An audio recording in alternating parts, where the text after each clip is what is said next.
Assalamualaikum warahmatullahi wabarakatuh. Perkenalkan, nama saya Alfitra Aditya dari kelompok 31 Delphi, dengan NIM 2310 2220 48. Baiklah, pada saat ini kita akan membahas tentang pinjaman online. Yang topik pertama yang akan kita bahas adalah faktor-faktor yang mempengaruhi seseorang melakukan pinjaman online ilegal. Yang pertama, tentunya karena kebutuhan ekonomi yang sangat tinggi dan bahan untuk membayar alat pemuas kebutuhan yang tidak ada, tentu karena terpaksa mereka melakukan pinjaman online. Tentunya orang-orang ini biasanya berada dalam keadaan ekonomi menengah ke bawah, karena tentunya karena kebutuhan mereka yang mendadak. Selanjutnya, biasanya ini ada atau dilakukan oleh orang-orang pengangguran karena keinginan mereka akan suatu barang pemuas kebutuhan mereka tidak mereka lakukan, sehingga mereka mencari alternatif mudah untuk mendapatkan uang dengan lebih cepat, tentunya dengan pinjaman online, yang tentunya biasanya yang menyediakan itu pinjaman online ilegal. Selanjutnya, biasanya dilakukan oleh warga ke bawah, di bawah garis kemiskinan, tentunya untuk membayar utang lain yang sudah tenggat waktunya sudah terlewati. Dan tentu dan alat pemuas atau alat untuk membayarnya yang dengan cepat tentunya adalah pinjaman online legal, karena biasanya langsung cair. Selanjutnya, yang kedua, dampak negatif akibat pinjaman online ilegal, tentunya bunga terlalu tinggi, penagihan yang dilakukan tidak tepat waktu atau biasanya dicepatkan. Selanjutnya, tentunya ancaman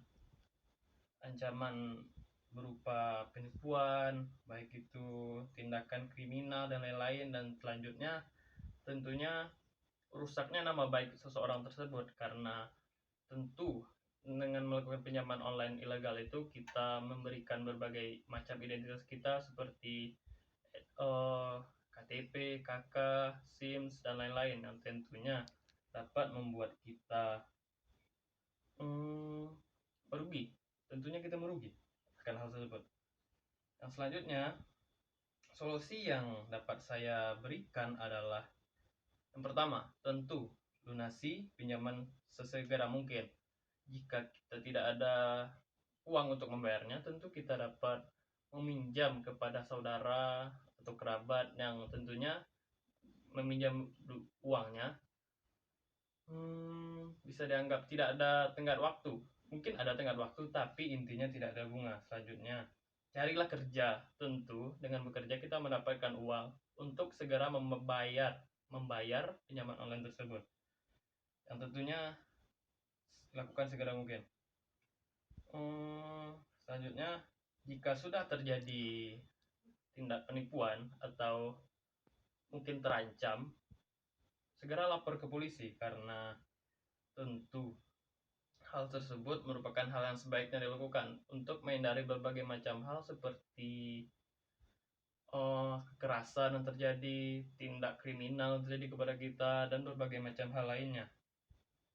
Dan yang selanjutnya, jika masih ingin meminjam pinjaman online, tentu pilihlah pinjaman online yang sudah bersertifikat, memiliki berbagai macam surat izin, ataupun sudah terlabelisasi atau sudah terpercaya jika masih ingin. Dan yang terakhir, tentu hindarilah meminjam pinjaman online tersebut, karena tentu merupakan dapat seperti hal yang saya katakan tadi, merugikan kita dan lain-lainnya. Dan ya, hindarilah pinjaman online ilegal. Kalau bisa hindari meminjam, jika bisa mungkin hindari. Sekian, terima kasih.